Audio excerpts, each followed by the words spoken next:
A reflexão de agora é sobre o posicionamento da igreja no contexto político. Eu me reporto aqui no Evangelho segundo São Marcos, capítulo 12, a partir do verso 17, em que os fariseus começaram a questionar Jesus sobre o seu posicionamento político com relação ao compromisso com o Estado no dever de pagar impostos e tributos. E Jesus, sabiamente, ele se posicionou quando afirmou: dai a César o que é de César e a Deus o que é de Deus. A gente percebe aqui que Jesus, na sua sabedoria, ele delimitou a separação entre a igreja e o Estado. Ele delimitou também acerca dos dois reinos, o reino dos homens no contexto político e o reino de Deus no contexto espiritual. Evidentemente que, enquanto cidadão, nós temos compromissos com a sociedade, nós temos um compromisso com o Estado. Nós pagamos impostos, nós desenvolvemos tarefas, nós assumimos trabalho nas instituições, e ao passo que no reino de Deus nós temos um compromisso com a palavra de Deus, com seus ensinamentos, com o rigor da ética e da moral evangélica. Se tivéssemos que fazer uma descrição sobre os dois reinos, evidentemente que no reino político, no reino social, a gente percebe hoje muita polêmica, muito questionamento, a prática de muita corrupção, muito engodo, muita mentira, né?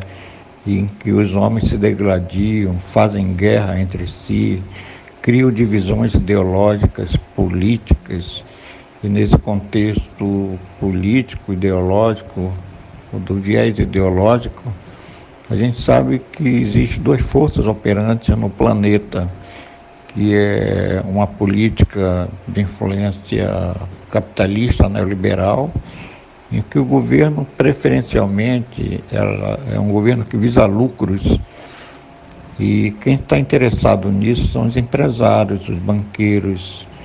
Há uma política de valorização dos lucros, das finanças, e isso por si, né, promove muitas injustiças, com o empobrecimento da população e dividindo, transformando-se numa luta de classes entre pobres e uma elite mais rica que se posicionam assim em favor do mundo, do grande mundo do capital. Por outro lado, no reino político, a gente percebe também a existência e a influência dominante do socialismo marxista muito forte nas universidades, em que se prioriza aqui, né, o governo para os pobres. Mas há um problema aqui, né, muito sério, porque nessa influência socialista marxista, pouco se leva em conta sobre os valores da igreja, sobre suas doutrinas, seus dogmas e os ensinamentos fundamentados, né? Então, os cristãos fundamentalistas, eles são muito contestados e criticados em vista desse posicionamento do viés ideológico. Por outro lado, a gente sabe que a palavra de Deus nos revela aqui o papel dos profetas, dos sacerdotes, dos juízes, e do compromisso que deve haver com o reino dos homens. Daí eu me reporto a José do Egito, né, que, abandonado pela sua família, chegou a ser governador no Egito. O papel profético de Daniel, no governo babilônico. E Jesus também, ele, de certa maneira, se posicionou nesse contexto político, quando ele mandou a sua igreja, os seus discípulos, evangelizar os pobres, porque ele sabia que os pobres são vítimas das injustiças e sofrem o fenômeno do abandono, da pobreza e da exclusão social. Jesus também contestou as elites da sua época, as elites políticas, e ele disse: olha, é muito mais fácil entrar um camelo pelo fundo de uma agulha do que um rico entrar no reino de Deus.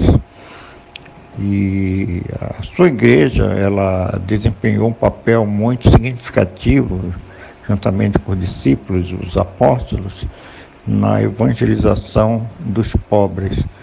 Não significa aqui que Jesus ele tomou partido do socialismo, não, em nenhum momento, mas ele embasou a sua prática política nos evangelhos, para que o homem não discrimine, não ostente riquezas, mas sobretudo que tenha uma vida reta, uma vida regrada, uma vida de retidão, voltado para os ensinos eternos, dos valores da palavra de Deus.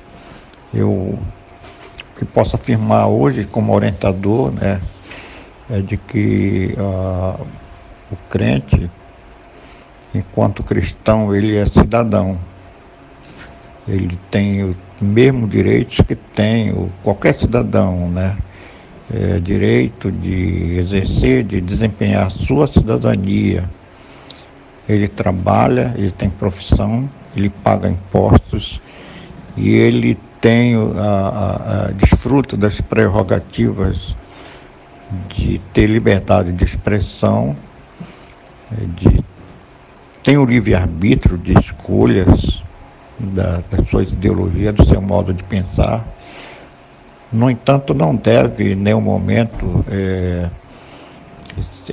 ser influenciado, né, pelo capitalismo, porque, de qualquer modo, hoje se observa no mundo religioso uma forte influência de manipulação capitalista, de igrejas que se transformaram em verdadeiros impérios, de igrejas cujos dirigentes influenciam, né, com o voto de cabresto, e transformam a igreja num reduto, num curral eleitoral. Não somos a favor disso, mas que não há aqui, não deve haver nenhum julgamento sobre a influência da igreja no mundo político, levando em conta a autonomia que cada pessoa tem para escolher, através do livre-arbítrio, de ter escolhas, de ter preferências, desde que cumpra com fidelidade, preserve os valores e os ensinos da palavra de Deus. Nem esquerda, nem direita. Dai a César o que é de César e a Deus o que é de Deus. Creio que assim dá para termos uma hermenêutica interpretativa, não sobre a questão da neutralidade do nosso compromisso com o mundo político, mas sobretudo do nosso respeito às diferenças e de sermos fiéis guardiões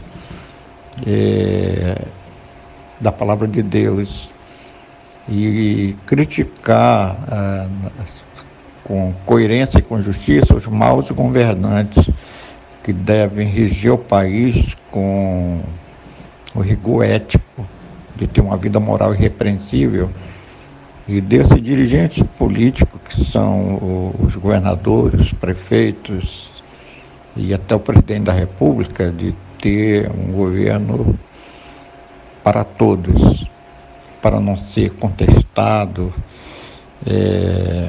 por qualquer grupo social, mas que promova a justiça, a equidade e o compromisso com o povo, principalmente com a população marginalizada dos pobres. daqueles que são explorados, né, daqueles que foram excluídos pela sociedade. Essa é a minha palavra de orientação para que possamos nos posicionarmos e representando bem a comunidade evangélica no mundo conturbado, mundo político dos dias em que nós vivemos. Grande abraço.